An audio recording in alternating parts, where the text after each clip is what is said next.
starship Enterprise. Its 5-year mission: to explore strange new worlds, to seek out new life and new civilizations, to boldly go where no man has gone before.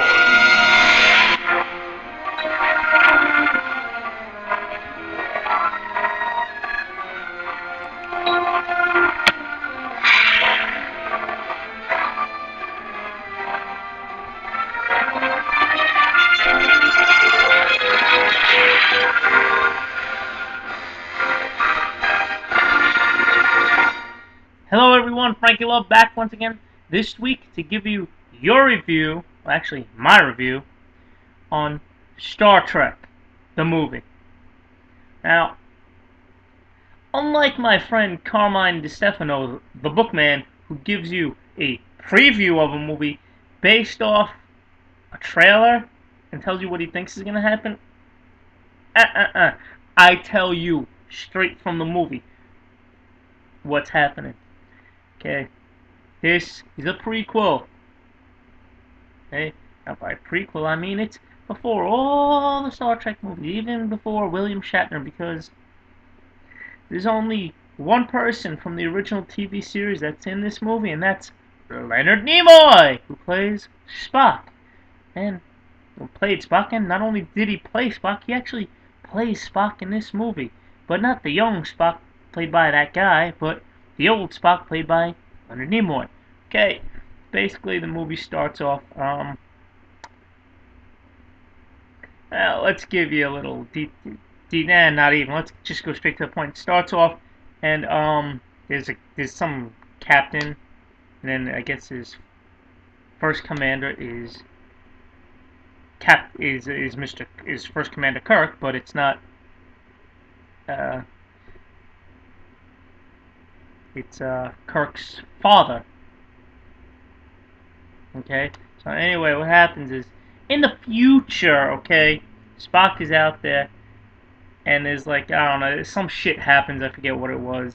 You know, star explodes, and it basically is creating black holes and shit, and the Romulan planet is destroyed, and pretty much everybody on Romulan dies, so there's like no Romulans left for a few of them.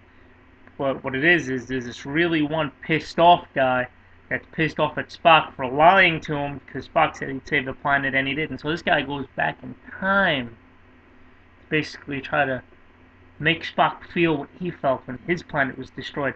So anyway, this guy fucks up and actually goes back too far in time. Okay? So what happens is, the first Enterprise he meets up with is, anyway, the captain goes over to the ship, because everybody got, like, fucked up majorly, and James Tiberius, Kirk's father, was only captain of whatever ship it was for only 12 minutes before he died, but not before saving the life of his wife and his unborn son, who was actually born right before he died. So, you pan into the future a little bit. He's a young man. James Tiberius Kirk's a young man now. A rebel, a loner, getting into a lot of trouble. But he's a genius, okay? So he's a really smart guy, which tells you, think about this. If you're a douchebag and a wise ass, as long as you're smart, you can succeed. So anyway, they show you him as a young man. Growing up, they show Spock as a young man growing up on Vulcan and all the shit he had to deal with because his mother was a human and his father was a Vulcan. And he has feelings, but he can't show the feelings because Vulcans don't show feelings and all this other bullshit. And here's a surprise, believe it or not. Yep. What would you say if I told you that before Kirk was captain of the Enterprise, Spock was? Yeah, people, Spock was the captain of the Enterprise before Captain Kirk. Anyway, so let's move on. Kirk ain't a dumb fuck. He's like figuring this shit out, but no one's trusting him and shit. So like there's this like simulation that like no one's ever passed, and it's like a 4-year-old program that was, believe it or not, created by Spock. Because I think it was like supposed to bring out fear in you.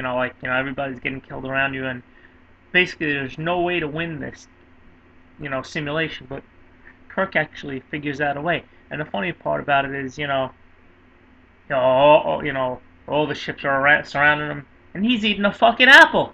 Yeah, don't do this, do that, and next thing you know, they lose shields and he wins the game, but then he's getting like court-martialed or some shit.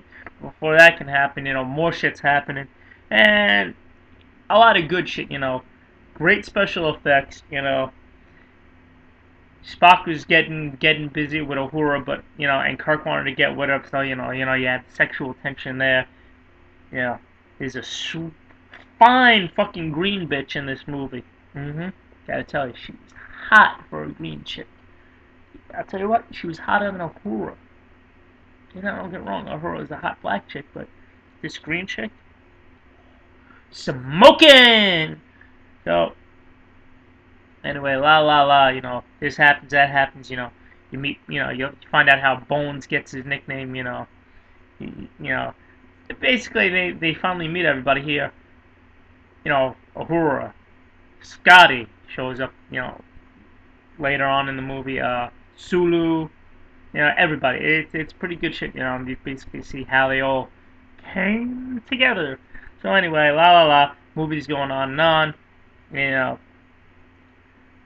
Spock becomes captain because captain that was a captain goes, to meet the Romulans, just like his Kirk's father did, to get captured, and because he wants answers and all this other bullshit. This fucking guy ends up destroying the planet Vulcan, ends up taking Spock's mother's life in the process because, basically, when you're beaming somebody from one place to another, you have to stay still. And unfortunately, as they were beaming everybody off Vulcan, Spock's mother fell right out of his, hand grip, because like the planet was basically becoming a black hole and and that's it.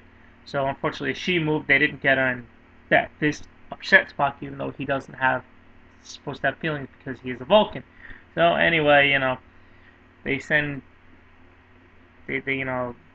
Kirk off to a planet, abandon him, and lo and behold, he finds the elder Spock, who played by Leonard Nimoy, who came back in time.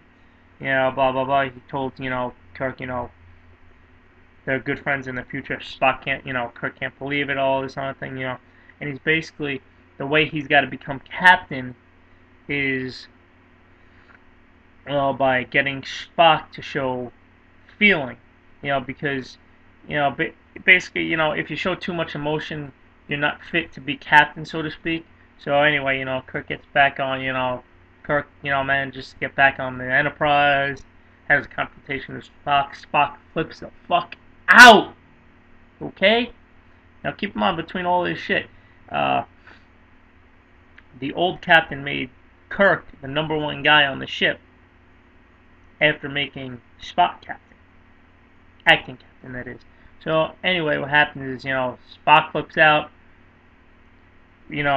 resigns as captain, and since Kirk is the #1 guy, Kirk takes over as captain. Kirk and Spock, team up, they save the day, kill the Romulan, they all go back to Earth, and they all live happily ever after. And of course, at the end of the movie, the preview at the beginning, the Star Trek opening, they play that. However, they don't mention anything about a 5-year mission, and it's where no one has gone before, because as we all know, no man has gone before. That's, deemed, I guess, sexually racist because, women are in space now too or whatever. But anyway, I give Star Trek 2 thumbs up. Go see it. Go spend your money. Go buy fucking popcorn. Go buy, soda. Go buy whatever and go watch the movie. It's about 2 hours long. I'm Frankie Love. I'm out. Peace.